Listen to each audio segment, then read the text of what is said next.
Saudação a todos, aqui é André Michelin, sejam muito bem-vindos ao nosso espaço de celebração em Candelária. A gente está participando de um projeto de uma plantação de igreja aqui nesse bairro e dentre as várias atividades que a gente tem, a gente também assiste a um grupo de crianças. Então eu gostaria de te convidar, se você entende que o nosso trabalho é sério, você acredita naquilo que o Senhor nos deu para fazer nesse tempo e gostaria de dar um suporte, você pode também cooperar para a manutenção desse projeto, por exemplo, adquirindo uma das nossas canecas. Você tem a opção em cerâmica ou, se preferir, em alumínio. Como é que você faz para adquirir? Você pode nos enviar uma mensagem pelo direct. Nós te informamos todo o procedimento. É isso. God bless. Meus irmãos, muito bom dia. Que bom estarmos todos juntos aqui. Muito bom mesmo. Estou feliz por tudo aquilo que eu tive a oportunidade de ouvir enquanto o Bruno falava. Já abriu uma trilha magnífica para nós. Muito bom mesmo. A gente está numa conversa, está procurando discernir o máximo possível acerca do que significa caminhar com o Senhor, do que é esse processo de discipulado. Então, é uma conversa que eu entendo ser extremamente pertinente e necessária para a nossa comunidade, de fato imprescindível, haja vista os tempos difíceis que a gente experimenta, em que a gente tem muito esvaziamento de conteúdo, entendeu? Daqui a pouco eu vou falar sobre isso. Fiquei muito feliz quando eu vi o Bruno dizendo que andar com Deus é mais que aprender um conteúdo, entendeu? Se é mais, imagina quando ainda tem esvaziamento de conteúdo. E no momento oportuno a gente vai perceber quais são as implicações disso. Então a gente tem tanto esvaziamento de conteúdo quanto também sequestro semântico. Então as pessoas utilizam palavras que nos são caras, mas já não tem mais o mesmo sentido e o mesmo significado. Então, essa série de reflexões que a gente tem feito aqui na nossa comunidade, ela tem se prestado a nos fazer lembrar daquilo que para nós é caro e que a gente jamais deveria se esquecer. Então, por exemplo, se a gente fizesse uma síntese até agora do que a gente já sabe, a gente já discerniu que discipulado é a essência do Evangelho. Entendeu? Se você quiser saber qual é a essência discipulada, é a essência do Evangelho. Por exemplo, alguém disse que o produto da evangelização deve ser discípulos e não decisões. Uma maneira assim, um subterfúgio que muitas pessoas encontraram, por exemplo, quando tem uma grande campanha evangelística. O cara não pode falar que o camarada lá se converteu porque ele levantou a mão, veio até a frente e aceitou Jesus. Não dá para ele falar isso. Então, ele fala assim, nós tivemos X decisões, porque quem vai saber o que acontece nessa dimensão aqui? Ó? Ninguém sabe. Então, o fruto da evangelização não são decisões, são discípulos, entendeu? E discipulado é um processo. Por exemplo, me lembro do evangelista Dwight Lyman Moody, ele foi do século XIX, ele disse o seguinte, alguém que não está comprometido com o evangelismo e o discipulado é como um bombeiro que corre, entra num prédio em chamas tão somente para ajeitar o quadro na parede. Entendeu? Faz sentido? Nenhum, né? Entendeu? Então, há que haver esse comprometimento. Experiência com Deus, de fato, é individual. A experiência que a gente tem com o Senhor é individual, mas o discipulado é comunitário. Entendeu? Eu me lembro de, no último encontro, dizer que você não encontra, por exemplo, um santo solitário no Novo Testamento. Isso não existe. A contradição de termos, impossível, entendeu? Porque a sua experiência com o Todo-Poderoso, se você me contar, você teve o dia em que ele te alcançou, entendeu? Não sei se foi um processo, por exemplo, entre aspas, se você nasceu na igreja, ou se você foi um cara como eu, talvez, que encontrou o texto bíblico, foi lendo, quando viu, estava dentro, entendeu? Quando eu vi, eu já estava dentro, falei, entendeu? Aí eu tinha que ser extremamente cínico para fingir que nada aconteceu, conforme dizia o nosso amigo Rodolfo Abrantes, entendeu? Quem tem coragem não finge, entendeu? Aconteceu, eu olhei, a luz brilhou sobre mim com maior intensidade, não tive como senão me prostrar aos pés do Senhor e deixar a graça fazer o trabalho completo. Qual é o trabalho completo da graça? Você viver prostrado diante dele, reconhecendo a sua soberania e sendo matriculado na escola do Espírito Santo para ter aulas com Jesus todos os dias, porque é infinitamente mais do que decorar um conteúdo, entendeu? É, de fato, se harmonizar com Deus de tal modo que você sabe, tipo assim, se permite ser conduzido na dança, entendeu? Você me provocou, irmão. Eu venho para cá tentando ser assim, mas os caras provocam, entendeu? Muito bom mesmo, mesmo, mesmo, mesmo. Ainda me lembro, falando acerca, por exemplo, do valor do discipulado, a gente discerne o valor de algo quando a gente percebe o quanto de vida a gente emprega naquilo, entendeu? Quanto de vida você emprega nisso? Sabendo que tempo não é dinheiro, tempo é vida. Então, quanto de tempo você despende nisso? Lembrando que tempo para nós também não é o que a gente tem. Tempo é concessão. Duas coisas que a gente não tem, nem tempo nem espaço. A Trindade nos concedeu tempo e espaço. Então, na kenosis, Deus, de algum modo, deu uma encolhida para que a gente tivesse espaço. E tempo para que ele pudesse nos alcançar na história. E aliado a isso também, tempo e espaço, ele também nos deu qualidade de vida. Porque se ele não tivesse emprestado a bondade dele para nós, nós nos tornaríamos tão maus quanto poderíamos ser e viraria uma desgraceira completa. Porque aí, no final, o último se mataria. Pegou a visão? Porque quando eu me encontrasse com você, das duas, uma, ou você me mata ou eu te mato. E quando não restasse ninguém, eu me mataria, porque nem eu me suportaria. Olha que loucura! Para que isso não se estabelecesse, Deus emprestou a bondade dele para nós. Por isso é que a gente se encontra com pessoas no planeta que não sabem absolutamente nada de Deus, mas pela graça eles conseguem fazer coisas boas, entendeu? É um empréstimo, é isso que Deus fez conosco. Ele nos concedeu tempo e espaço e nos deu, por empréstimo, qualidade de vida. Já adiantando a matéria, para nós que somos discípulos de Jesus de Nazaré, já não é mais empréstimo, ele deu, entendeu? É uma dádiva, por isso que é um dom, entendeu? A gente tanto tem dons quanto também nos tornamos pessoas dons. E ele deu as pessoas à igreja. Olha que coisa sensacional. Muito bom mesmo.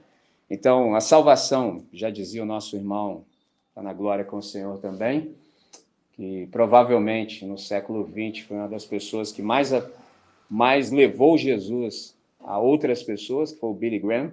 Ele diz que a salvação é de graça, mas o discipulado custa tudo que temos, entendeu? Para você entrar nesse processo, você abre mão de tudo. Lembrando que Deus não está interessado em nada nosso, Deus está interessado em nós. Percebe como é que é lindo? Então você abre mão de tudo, é um paradoxo para receber de fato de Deus tudo. Isso para nós que somos ocidentais faz muito sentido, porque o problema do mundo livre é esse. Não custa nada, por exemplo, ser cristão, ser crente, ser evangélico, custa nada, entendeu? Por exemplo, essa é uma palavra esvaziada de sentido no nosso país. Evangélico não significa nada que seja bom, entendeu? Não significa nada que seja bom, porque eu já contei a vocês, só vou relembrá-los. Quando algum boca grande aí na rua me vê, já grita, como foi o caso hoje, já, pô, eu tava abrindo o portão, o cara já gritou, Pastor Michelin! Eu falei, nossa, velho! Entendeu? Aí tem um desavisado que olha e fala, cadê? Entendeu? Aí o negócio pesa, entendeu? Porque fica aquele clima, assim, mas cadê? Entendeu? Onde? Alarme falso?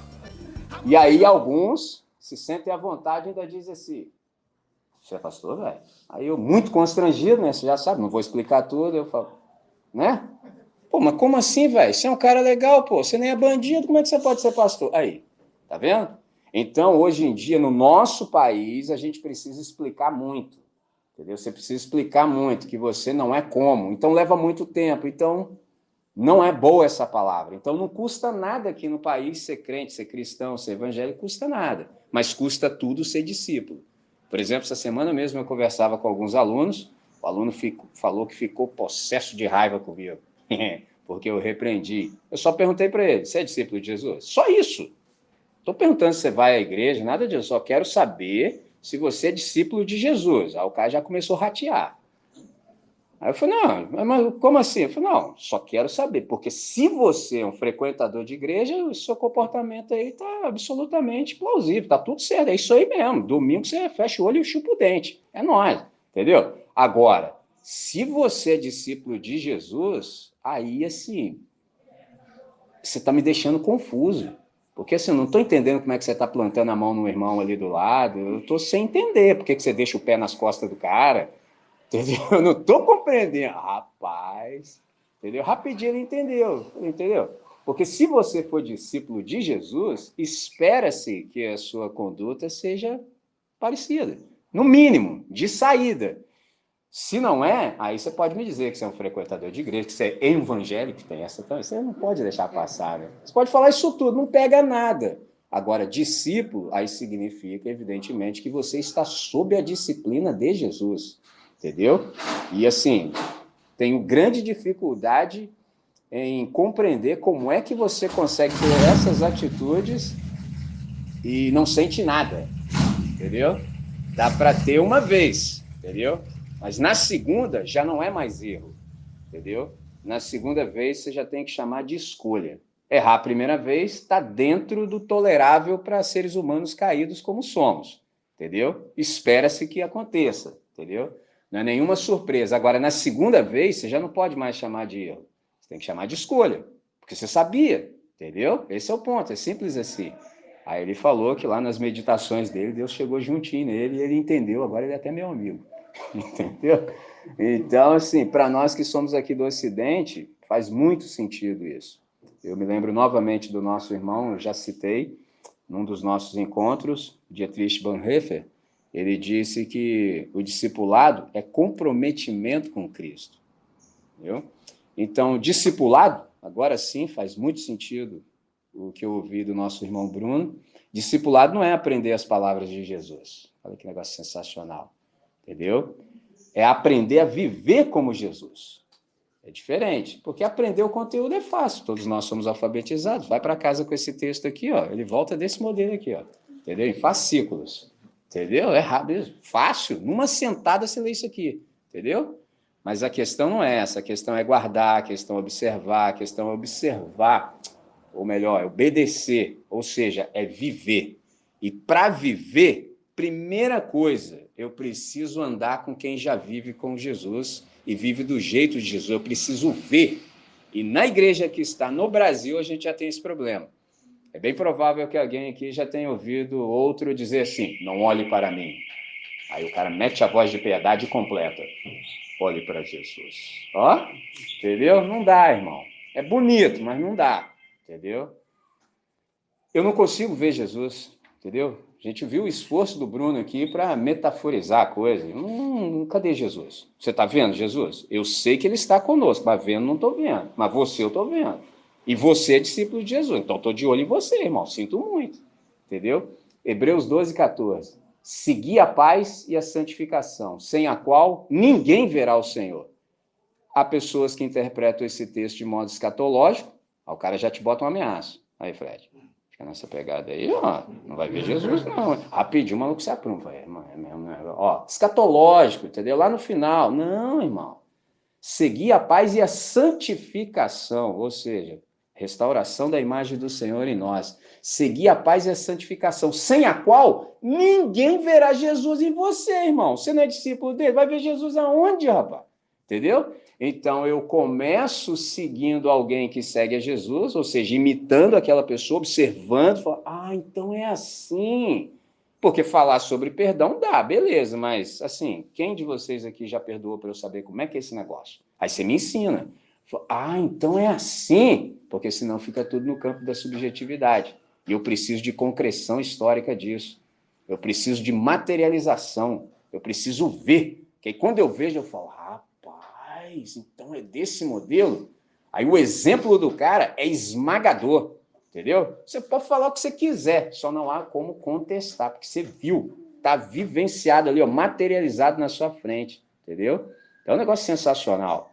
Então, nesse sentido, de fato, discipulado não é simplesmente aprender as palavras de Jesus, é aprender a viver como Jesus. E o Bruno falou bastante acerca disso. Andar com Deus é mais que aprender o conteúdo, é estar em harmonia na dança.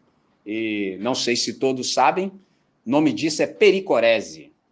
O que é pericorese? Nossos irmãos da Capadócia cunharam essa expressão, é como se fosse uma eterna roda de dança, e a Trindade está ali dançando os três, entendeu? Pai, Filho e Espírito Santo.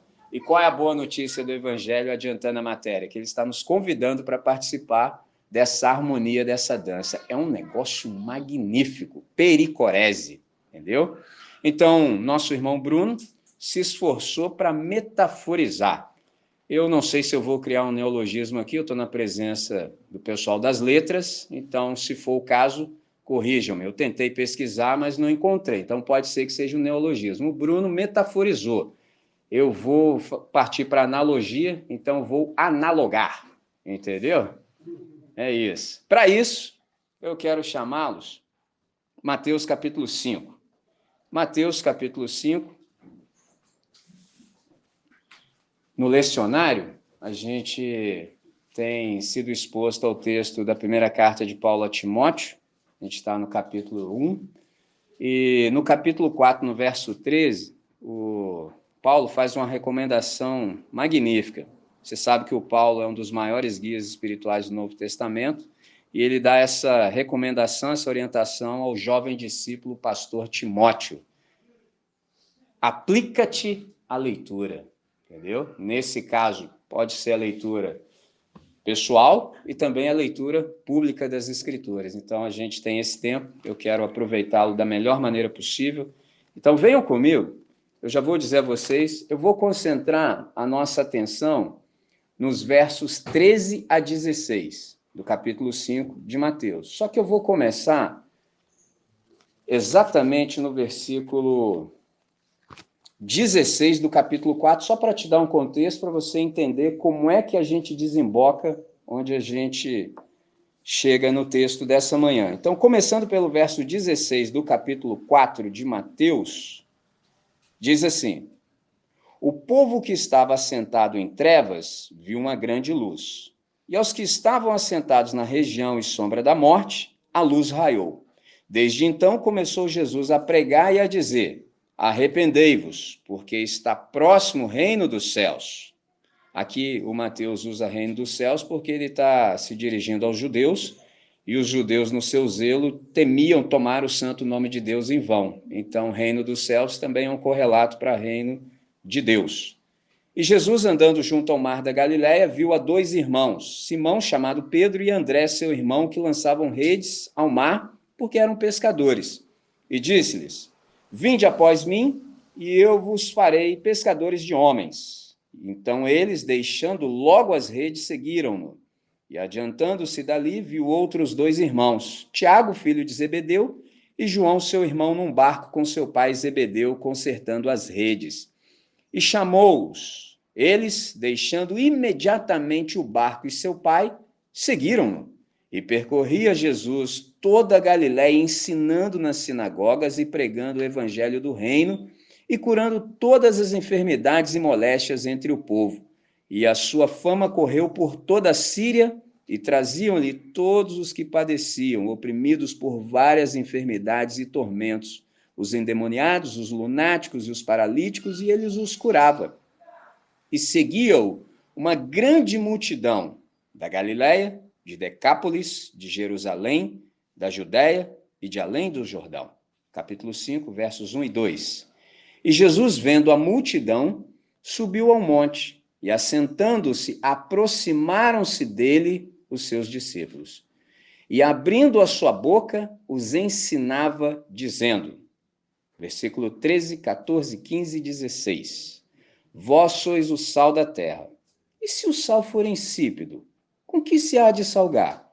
Para nada mais presta, senão para se lançar fora e ser pisado pelos homens. Vós sois a luz do mundo. Não se pode esconder uma cidade edificada sobre um monte. Nem se acende a candeia e se coloca debaixo do alqueire, mas no velador, e dá luz a todos que estão na casa. Assim, resplandeça a vossa luz diante dos homens, para que vejam as vossas boas obras e glorifique a vosso Pai que está nos céus. Vamos orar, meus irmãos. Ó Deus nosso Pai, nós queremos te agradecer por essa hora. Queremos te agradecer pela concessão de tempo e espaço que o Senhor nos proporciona, por esse ambiente em que a gente pode se acercar do texto e, a partir dele, ouvir a tua voz. Para tanto, Senhor, nós precisamos exatamente de equalização e de harmonização, de tal maneira que o teu Santo Espírito possa aprofundar em cada um de nós a consciência no e do Evangelho. Sendo assim, Senhor, suplicamos, preserva-nos humildes para que nós possamos, de fato, sermos instruídos e nos arrependermos também de modo constante para o máximo louvor da sua glória. É assim que oramos, agradecidos em nome de Jesus. Amém, Senhor. Amém. Nosso Senhor é o professor por excelência e ele é o mestre das analogias. Observe o que ele diz: vós sois o sal da terra, vós sois a luz do mundo. Esse é um dos textos que eu jamais falei, talvez, na vida. É um dos. Então, como eu já falei em várias ocasiões diferentes nesse texto, em cada uma delas eu procuro dar uma abordagem. Hoje eu vou preservar algumas coisas que eu já disse e vou procurar introduzir outras. Por exemplo, algo que eu não posso deixar de dizer é sobre o que Jesus não está dizendo. Porque quando eu li esse texto, é muito provável que você já tenha ouvido, pelo menos uma vez na vida, um sermão sobre sal e luz. É muito comum, entendeu? É muito comum. Agora, a parte interessante, meu irmão Bruno disse que os judeus pensam que Deus mora nos detalhes, é que Jesus não está falando sobre sal e luz. Isso é que é o interessante. Ele não está falando sobre sal e luz, ele está falando sobre outra coisa que a gente vai perceber, e para ilustrar, aí sim ele lança a mão das duas figuras. O que aconteceu na igreja que está no Brasil? É que a gente se concentra na figura e não presta atenção no que ele estava falando, entendeu? E aí a gente cria vários sermões maravilhosos em cima da figura, mas o que ele estava falando mesmo, às vezes a gente não sabe. E isso traz problema para a nossa compreensão. Então Jesus não está falando acerca de sal e luz. E como é que a gente sabe disso? Observando o texto. Observe. Note os versos 1 e 2. Vendo Jesus as multidões, e você viu que aqui, observe a região, Galileia, Decápolis, Jerusalém, Judéia e além do Jordão. É muita gente. Só Decápolis significa que eram 10 cidades. Deca, 10, polis, cidade. Então imagina, um mulão que veio de Decápolis. Só que são 5. Então era muita gente. E você sabe que Jesus é inteligente e ele sabe que para a multidão não se pode falar sem amplificação. É impossível. Para a multidão você precisa estar de costas para o mar, na praia, de modo que o vento leva a sua voz para a praia. Você fica dentro do barco, faz o barco de púlpito, entendeu? Resolve o problema da amplificação, resolve o problema da segurança, porque as pessoas ficam lá, você fica do lado de cá. E Jesus também não precisa de Bíblia, porque ele é a palavra encarnada, entendeu? Nós temos a palavra encadernada e Jesus é a palavra encarnada. Então, nesse sentido aqui, ele não está falando para a multidão, ele está falando para os discípulos. Ele viu a multidão, mas escolheu dar uma aula para os discípulos. Com isso, eu também te digo que é equivocado chamar de o Sermão do Monte. Não é Sermão do Monte, entendeu? É o ensino do monte. Sermão é um instrumento pelo qual a palavra de Deus nos sobrevém. Só que aqui ele não está fazendo um sermão, ele está ensinando, diz o verso 2. Ele abriu a boca e começou a ensinar. Então não é sermão. O problema é que em cima, provavelmente, da Bíblia que você usa, dessa perícope, tem um cabeçalho, entendeu? Me lembro que a primeira vez que falei isso, nosso irmão Tailan levou isso tão a sério que ele comprou uma caneta e pintou a Bíblia Shed dele todinha, velho. Ele pintou todos, cara, todos. Porque isso faz com que a gente chegue ao texto com preconceito, entendeu? Se está escrito aí Sermão do Monte, o que você espera encontrar aí? Sermão do Monte, mas isso não é inspirado. Isso aí foi o pessoal da versão do copista que resolveu participar, que eles também não deixam de participar. Tem hora que eles se sentem tentados, entendeu? Eles acham que o texto bíblico não é suficiente. Eu sou assim, deixa eu dar minha contribuição também. Atrapalha, entendeu? Atrapalha, porque você sabe que essa divisão de capítulos e versículos não é original, isso foi muito posterior, entendeu?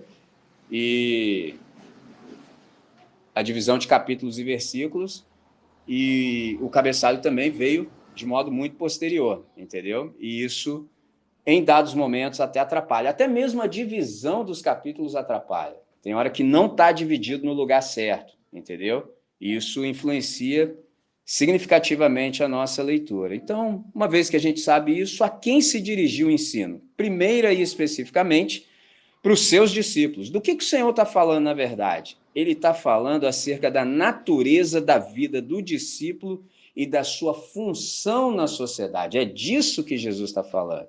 Ele está falando de essência, de natureza e da função de cada um dos seus discípulos na sociedade. Então, aqui a gente já precisa discernir uma coisa. O que a gente precisa diferenciar? Por exemplo, qual é a diferença entre cristão e discípulo? Se você já leu o texto sagrado com atenção, você percebe que a palavra cristão só aparece 3 vezes no Novo Testamento. Só 3 vezes.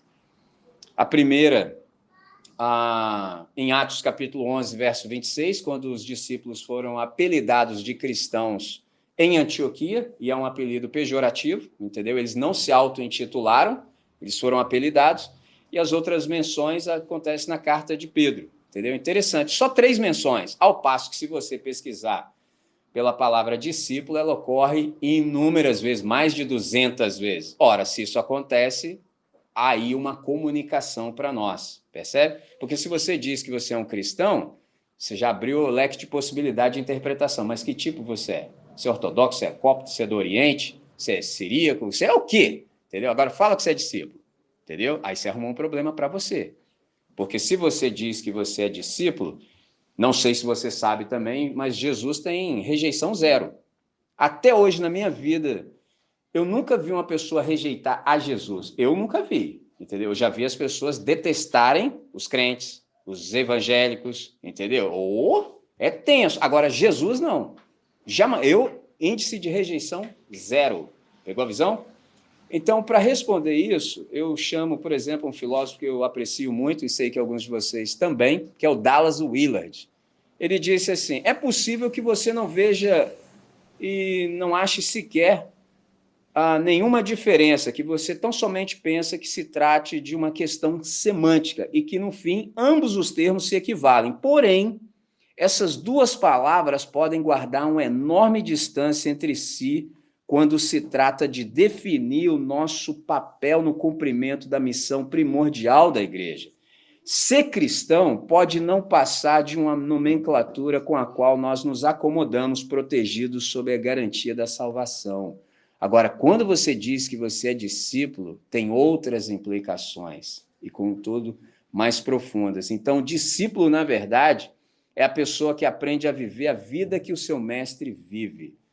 Um irmão argentino chamado Juan Carlos Ortiz, ele disse que fazer discípulo significa produzir uma cópia. Por isso que eu digo que encontrar-se comigo e com você é o mesmo que se encontrar com Jesus de Nazaré. Entendeu? Nem precisa chamar a pessoa para vir aqui no domingo. Não que não se possa fazer isso. Eu estou dizendo com a intenção de lá você vai ouvir, você vai ter um contato com Jesus. Para quê? Aqui, ó. Você está tendo contato. Eu sou uma cópia. Eu sou uma testemunha. Eu sou um porta-retrato de Cristo. Então a implicação é essa. Agora, quando você diz que você é evangélico, que você é cristão, não tem essa profundidade, não tem essa implicação, não tem esse peso de responsabilidade. Esse é o ponto. Então, Jesus está falando da natureza da vida do discípulo, da sua função na sociedade. Então, o que Jesus está dizendo? Que o discípulo ele tem propriedades que lhe marcam a razão de ser, a semelhança do sal. Por isso, ele lança a mão dessa analogia. Segunda coisa, a vida do discípulo ela possui uma exposição natural à semelhança da luz, que não se pode esconder. Pelo contrário, ela tem uma evidência natural podendo ser percebida e admirada. Interessante isso. Então ele diz, assim também brilha a vossa luz diante dos homens, para que vejam as vossas boas obras e glorifiquem a vosso Pai que está nos céus. A pergunta é, vós quem? A luz de quem? Dos seus discípulos. Por que os seus discípulos agem dessa maneira? Dessa forma é a pergunta. Chamo vocês a Efésios, capítulo 2, entre os versos 8 e 10. Efésios, capítulo 2, entre os versos 8 e 10. Diz assim, porque pela graça sois salvos, mediante a fé. Isto não vem de vós, é dom de Deus, não de obras para que ninguém se glorie, pois somos feitura dele, criados em Cristo Jesus para as boas obras, as quais Deus preparou de antemão para que andássemos nelas.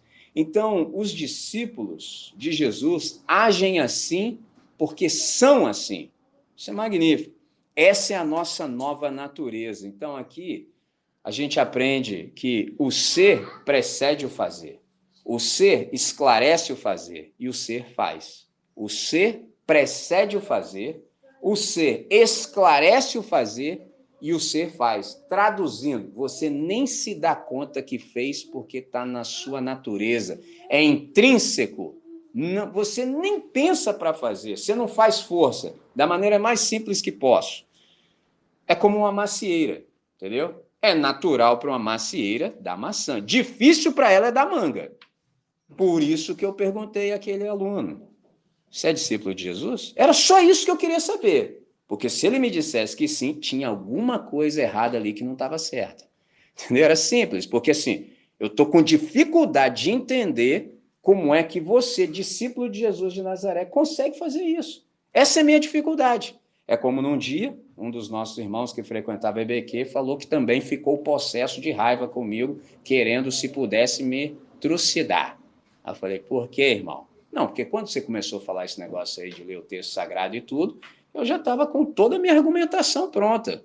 E a minha argumentação era, quem é você para falar que eu tenho que ler alguma coisa? Você não sabe quanto que eu trabalho, que eu faço, que aconteça?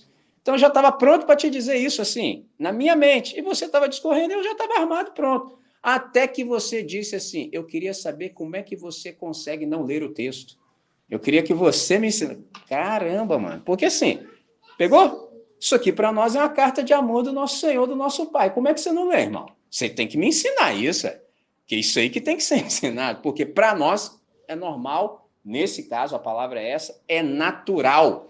Porque normal para nós é tudo que está de acordo com a vontade de Deus. Isso para nós é normalidade. Por exemplo, durante o ápice da pandemia, às vezes as pessoas querendo contornar diziam, não, daqui a pouco nós vamos voltar ao normal. Eu sempre me inquiria. Mas de que normal vocês estão falando? Porque foi esse normal de vocês que nos colocou nessa situação. E para onde nós vamos voltar? Normal para mim é tudo de acordo com o reino de Deus. Normalidade para mim é manifestação do reino de Deus. Quando qualquer coisa acontece como aquela coisa deve acontecer, é sinal de normalidade. Bruno disse isso. Pô, você está lá no sepultamento, vai contar piada? Tem irmãos nossos que já chegaram rolando no sepultamento. Eu falei, aí, ó, Hernando, mas freio, irmão, menos. Entendeu? Todo mundo lá só não. Você escutava os irmãos. Falei, ops. Os amigos do André. Falei, espera aí, irmão. Espera aí um pouquinho. Segura. Entendeu? Você escutava lá de longe. Falei, entendeu? Ou seja, não é normal. Cada coisa no seu respectivo lugar. Há tempo para todas as manifestações embaixo do céu. Entendeu? Então, nós agimos como agimos porque nós somos. De quem é essa luz? A luz dos discípulos. Isso aqui é um negócio fantástico. Explico. Porque, geralmente, quando as pessoas não compreendem a implicação e a profundidade desse texto, elas dizem assim, por exemplo, isso acontece comigo. Às vezes eu vou em algum lugar, Deus é bondoso, se manifesta através de mim, e algumas pessoas falam, meu filho, você é uma pessoa iluminada, Deus te abençoe. É lógico que eu recebo a bênção, né? Eu vou falar. Mas aí, se há espaço, eu falo assim, então, sabe o que é? É melhor do que isso.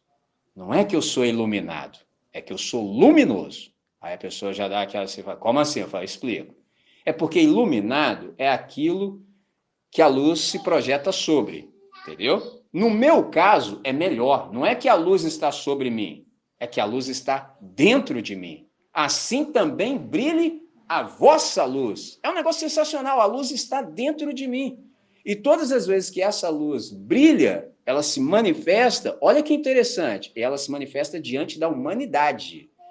Aí a humanidade, só resta a eles dizer o seguinte, isso aí é Deus. Olha que interessante.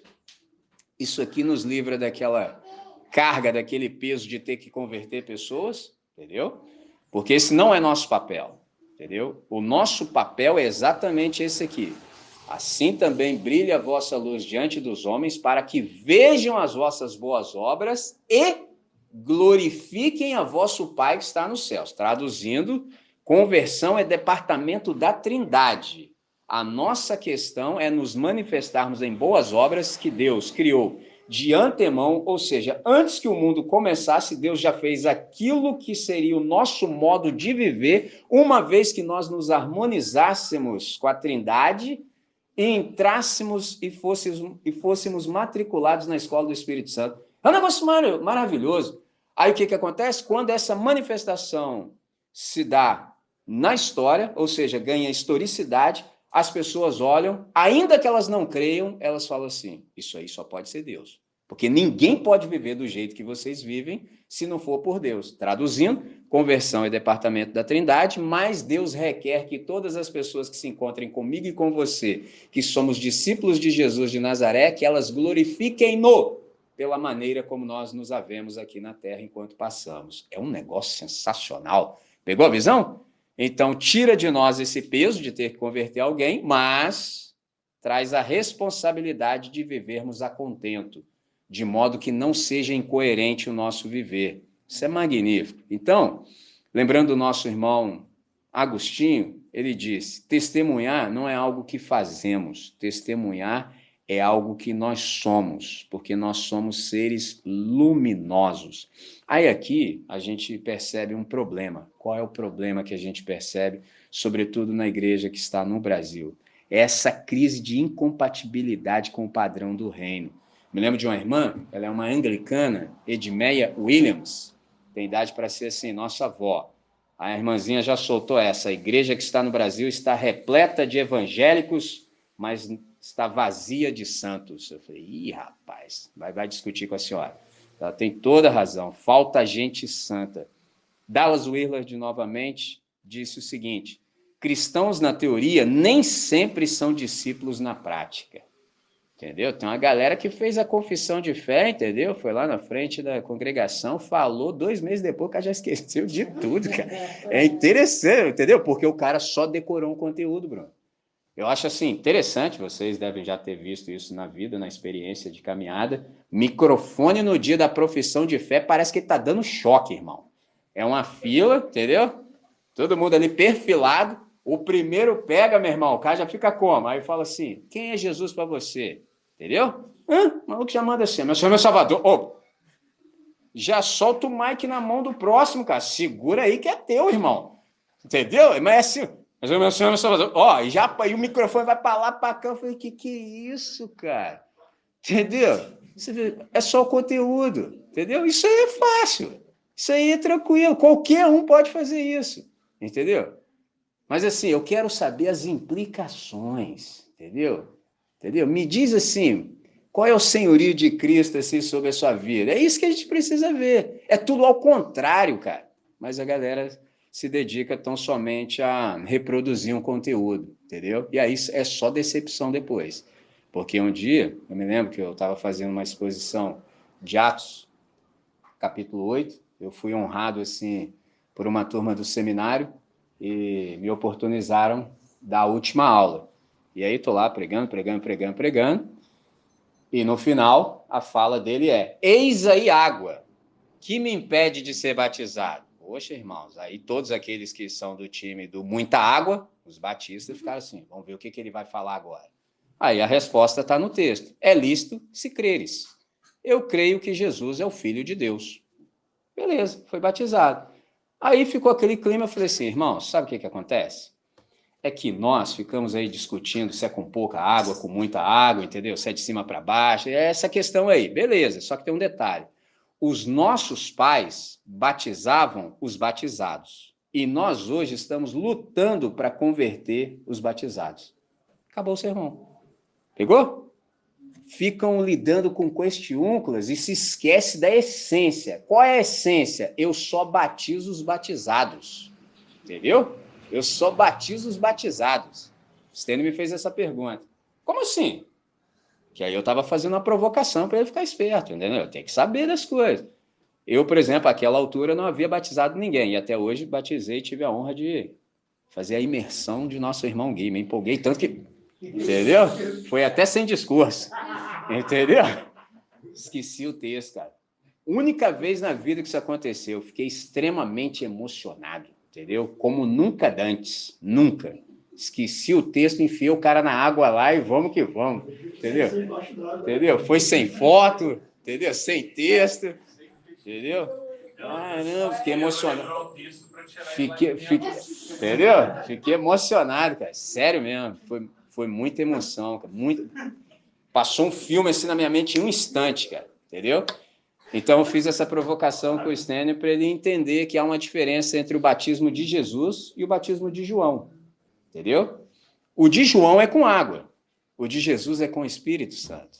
Qual é o segredo? Eu, como um co-pastor, só posso batizar quem já está batizado por Jesus. Então eu vou perceber os sinais do senhorio de Cristo sobre a vida daquela pessoa. Eu vou perceber a manifestação do Espírito Santo. Eu vou perceber o fruto. Eu vou perceber o caráter de Cristo. Aí é fácil admiti-lo ao batismo. Fácil, simples assim. Agora, sem isso, de novo, retomamos o nosso irmão Bruno. Aí é só um cara que decorou o conteúdo. Entendeu? E esse camarada vai trazer muito problema para a comunidade. É muito problema que você não imagina quanto. É muito problema. É tenso, é muito ruim isso, entendeu? O irmão nosso, já falecido também, na glória com o Senhor, o nome dele era Martin Lloyd Jones, um camarada extremamente minucioso. Ele disse o seguinte: é por isso que as escrituras, ao abordarem a natureza do crente, sempre enfatizam, em primeiro lugar, aquilo que ele é, antes de começarem a falar sobre aquilo que ele faz. Então, primeiro está a essência, primeiro é a nossa natureza, subsequente é aquilo que, entre aspas, faremos, porque, na verdade, nem seremos nós quem faremos, é o Espírito Santo, através de nós, em nós, por nós, e, em alguns casos, a despeito de nós. É um negócio magnífico. Então, de fato, o ser precede o fazer. O ser esclarece o fazer e o ser faz. Você nem se dá conta. Por exemplo, se você é um discípulo, uma discípula, é bem provável que em algum momento da sua vida alguém chegou para você e falou: não, que naquele dia você falou isso para mim. Você falou assim: é mesmo, irmão? Entendeu? Não sei não. Entendeu? E não quer dizer que você seja desmemoriado. Não é isso. É que você simplesmente fez, fluiu. Entendeu? Fluiu por você. Entendeu? De modo natural e normal. Por quê? Nós, de fato, somos a luz do mundo. Então, Jesus está falando da luz da comunidade, da luz dos discípulos. Vós sois a luz do mundo. Não se pode esconder uma cidade edificada sobre o monte. Do que ele está falando? Dessa impossibilidade de um discípulo oculto. O que isso significa na prática? Todo mundo está te observando, irmão. Todo mundo está te vendo. Por mais que você queira passar assim despercebido, está todo mundo de butuca em você, e eu vou lançar a mão de um exemplo que eu dei, que é clássico. Você dá uma pisadinha fora, aparece o cara e fala assim: mas tu não é crente? Safado. Oh! Entendeu? O cara carregado de pecados, entendeu? Mas o cara solta essa.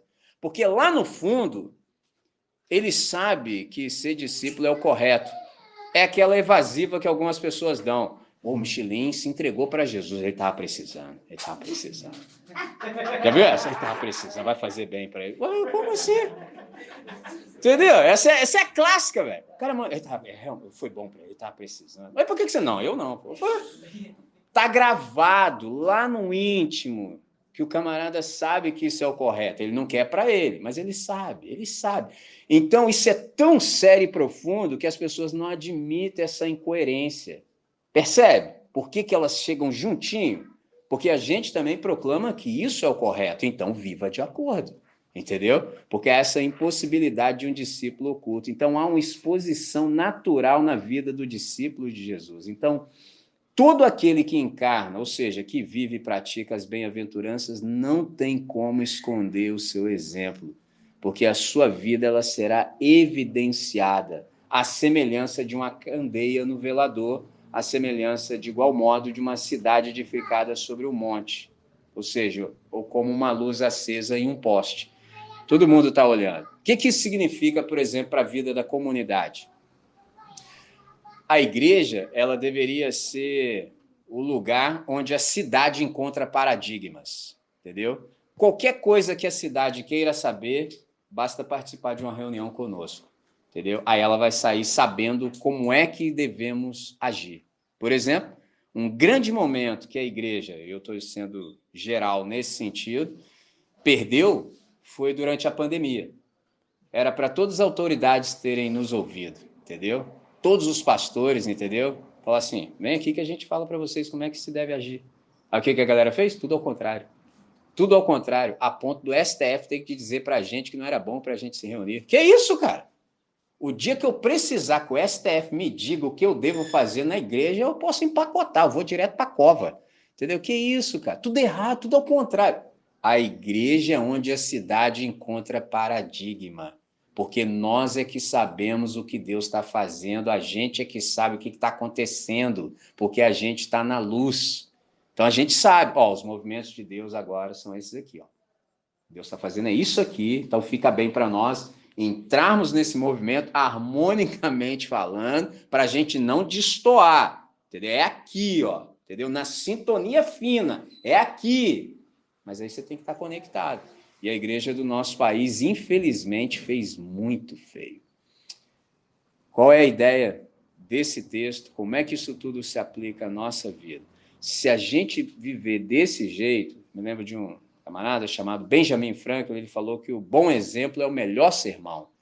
Então é altissonante, entendeu? Não é pelo que você fala, o que não significa que não haja uma proclamação verbal. Não é isso que eu estou dizendo. Eu estou dizendo que não se pode ousar verbalizar algo que não se verifica na existência. Isso é um problema, porque o melhor sermão é o bom exemplo. Aliás, nem é o melhor, não, é o único.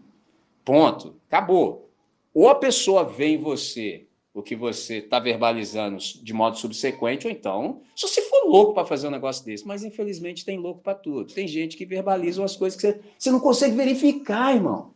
Entendeu? Você não consegue ver, o cara está falando tudo nele, está denunciando que ele é um charlatão.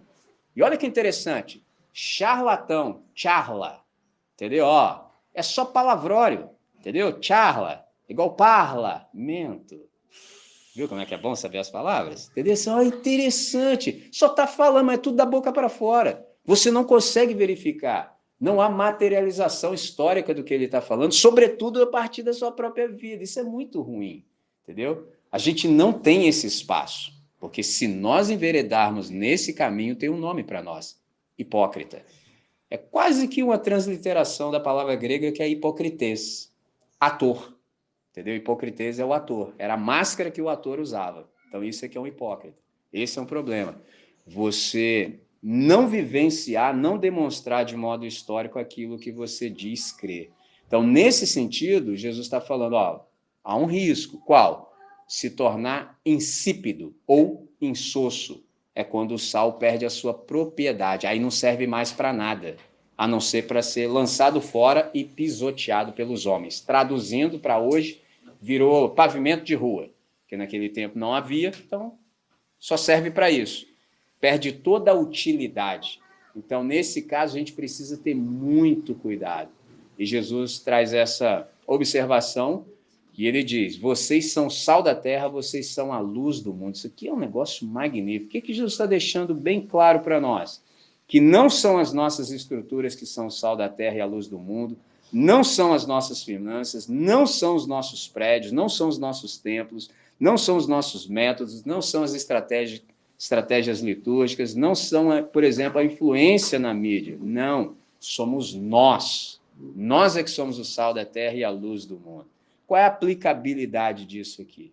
É que bem perto de nós há vários guetos sociais à espera de alguém que simplesmente se levante e seja ali sal e luz. Como?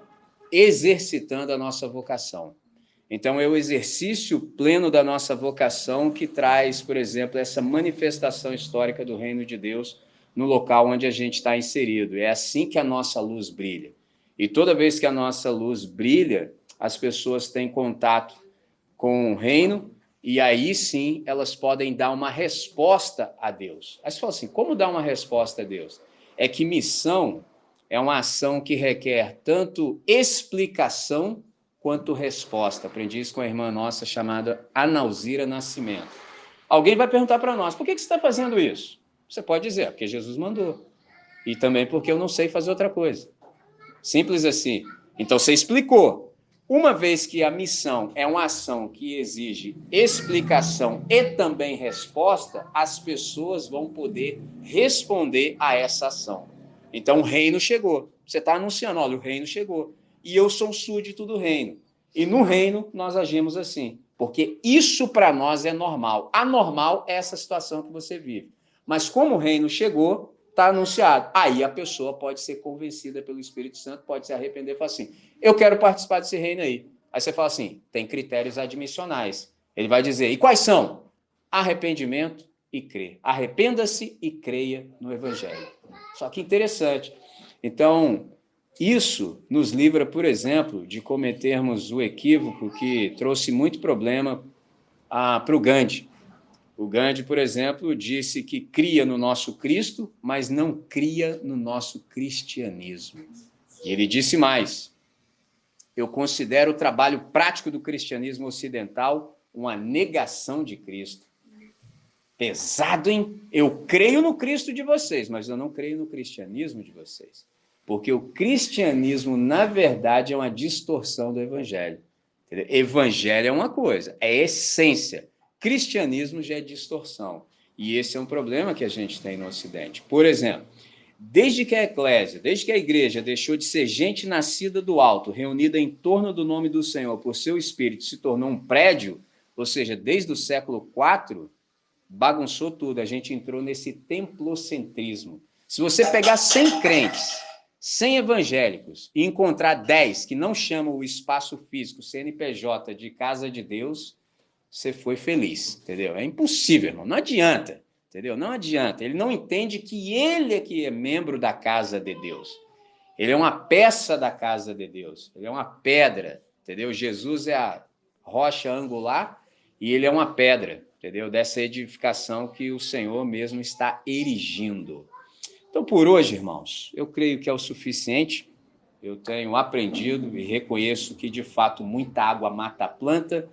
No próximo encontro, a gente pode ter um espaço de reação e eu vou deixar algo para a gente conversar noutra oportunidade que eu creio que já é o suficiente. Vou chamar a galera para fazer aquele som e, na sequência, a gente ora. Comentei há pouco que o problema se estabeleceu para nós, como comunidade, no século IV, quando aquela controversa conversão do Constantino aconteceu. E a Helena, conhecida como Santa Helena dos Romanos, foi a primeira a erigir um templo. E isso só nos trouxe problema desde então. Eu me lembro de um pastor, professor do seminário de Dallas, no Texas, o nome dele é Ralph Nabel. Ele disse que, no início, a igreja era uma comunhão de homens e mulheres centrados no Cristo vivo. Então, a igreja chegou na Grécia e se tornou uma filosofia. Depois, a igreja chegou em Roma e se tornou uma instituição. Na sequência, chegou à Europa, se tornou uma cultura. Finalmente, chegou à América e se tornou um empreendimento, um business.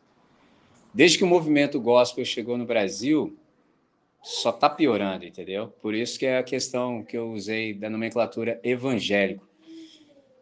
Nunca se cantou tanto e se foi tão analfabeto de Bíblia Sagrada, entendeu?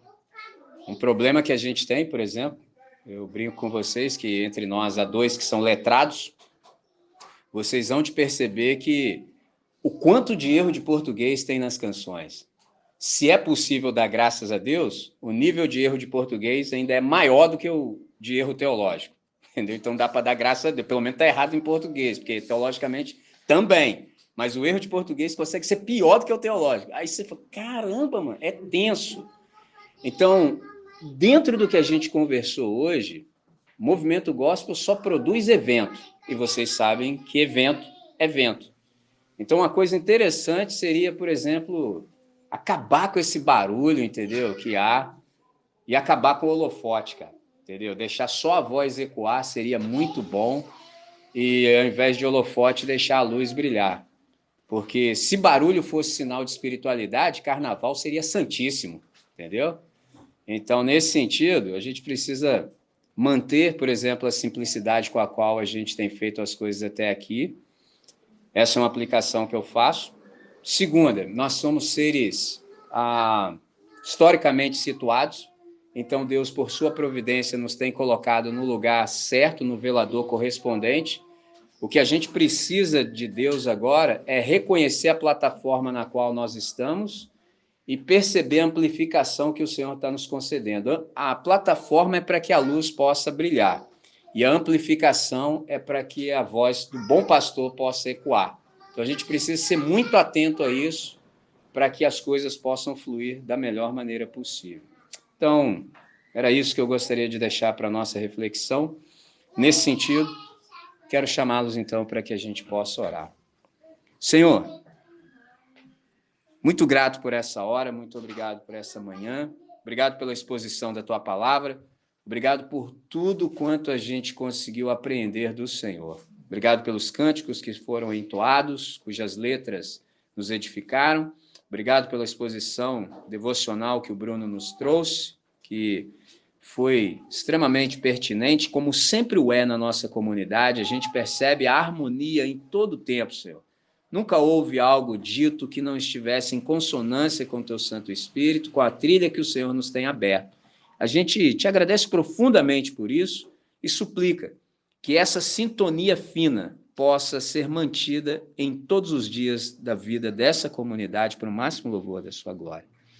E que agora, Senhor, que aprendemos o que aprendemos, que discernimos que, na verdade, andar com o Senhor está para além de decorar um conteúdo, que, na verdade, está em sintonia, em harmonia. A gente te pede que a nossa vida, em todos os dias, todo dia, possa evidenciar isso de modo plausível para todos aqueles que venham se encontrar conosco, de tal maneira que não reste a eles outra coisa senão glorificar o teu nome, Pai, para o máximo louvor da sua glória. E agora, que a graça de Cristo Jesus, o amor de Deus nosso Pai e as doces e eternas consolações do Espírito Santo estejam conosco, com toda a igreja espalhada pela face do planeta, desde agora até o dia eterno. Amém, Senhor. Amém.